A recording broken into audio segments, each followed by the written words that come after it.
Welcome to power of universe. আজ আপনাদের এমন একটি আশ্চর্য স্থানের কথা বলবো যার সম্পর্কে অনেকেই জানেন না। হিমাচল প্রদেশের হিমালয় অঞ্চলের জলা দেবীর মন্দির আর এদেশের এক আশ্চর্য স্থান। মন্দিরটি অবস্থিত হিমাচলের কাংড়া জেলার কালীধর পাহাড়ে। ৫১ শক্তিপীঠের মধ্যে অন্যতম এই মন্দির। কেউ কেউ এটিকে জাতাওয়ালি মায়ের মন্দির হিসাবেও চেনেন। কিংবদন্তি এই শক্তিপীঠের হদিশ নাকি পেয়েছিলেন স্বয়ং পাণ্ডবরা। হিন্দু পুরাণ অনুযায়ী এই অংশে নাকি সতীর জীব পড়েছিল। এই মন্দির নিয়ে রয়েছে নানা আকর্ষণীয় গল্প এবং ঘটনা। অনেকেই হয়তো সেসবে খবর রাখেন না। জ্বালা দেবীর মন্দিরে রয়েছে ৯টি সাদা জ্বলন্ত অগ্নিশিখা, আর এই অগ্নিশিখায় আর ৫টা শক্তিপীঠ থেকে এই শক্তিপীঠকে আলাদা করে। হিমাচল প্রদেশের জ্বালা দেবী মন্দির হিন্দুদের কাছে অত্যন্ত পবিত্র স্থান। প্রতি বছর হাজার হাজার তীর্থযাত্রী মন্দিরে দেবমূর্তি দর্শনে যান, আর তীর্থযাত্রী থেকেই মন্দিরের প্রতি আকর্ষণে থাকে অ্যাডভেঞ্চার প্রেমীদের। মন্দিরের ভেতরে রয়েছে ৯টি অগ্নিকুণ্ড, আর যার আগুন নাকি কখনো নেবে না।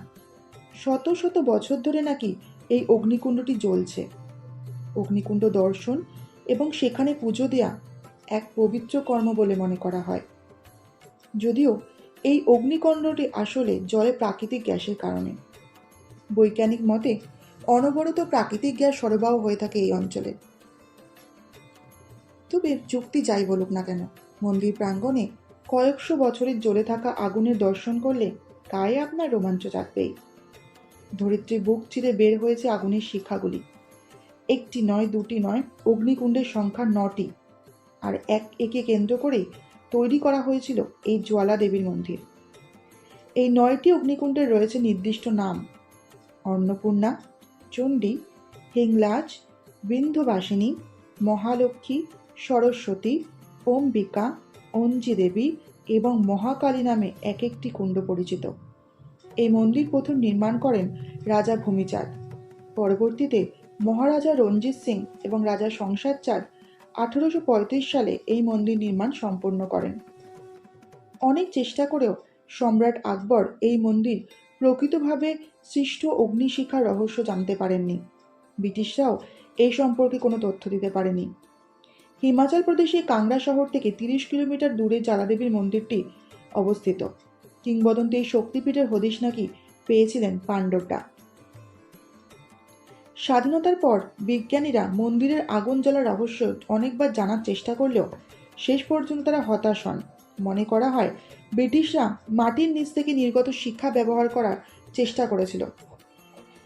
ঐতিহাস সাক্ষী মুঘল সম্রাট আকবর বহুবার এই জ্বালা মন্দিরের ৯টি অনির্বাণ শিখা নেভানোর চেষ্টা করেছেন, কিন্তু প্রতিবারই তিনি ব্যর্থ হন। মন্দিরের জ্বলন্ত শিখাগুলি দেখে আকবরের মনে হতে থাকে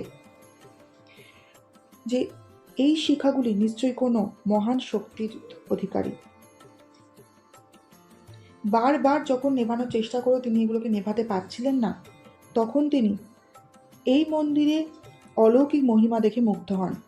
দেবীর উদ্দেশ্যে প্রণাম করে তিনি একটি সোনার ছাতা অর্পণ করেন। দেবী মাতা নাকি তার নৈবেদ্য গ্রহণ করেননি, কারণ আকবর ছিলেন অহংকারী। তার মতে তিনিই নাকি দেবীর সবচেয়ে বড় ভক্ত, যিনি তাকে এত মূল্যবান সোনার তৈরি ছাতা অর্পণ করছেন। দেবী নাকি সঙ্গে সঙ্গে সোনার ছাতাটি ফেলে দেন এবং সেই সোনার ছাতা সোনা থেকে অন্য একটি ধাতুতে পরিণত হয়। অদ্ভুত আশ্চর্য কি জানেন, এই ধাতুটি আজ পর্যন্ত কেউ জানতে পারেনি সেটি কী ধাতু দিয়ে তৈরি। বৈজ্ঞানিকরা অনেকবার এটা প্রমাণ করার চেষ্টা করেছেন, কিন্তু তারাও কোনো হদিশ পাননি।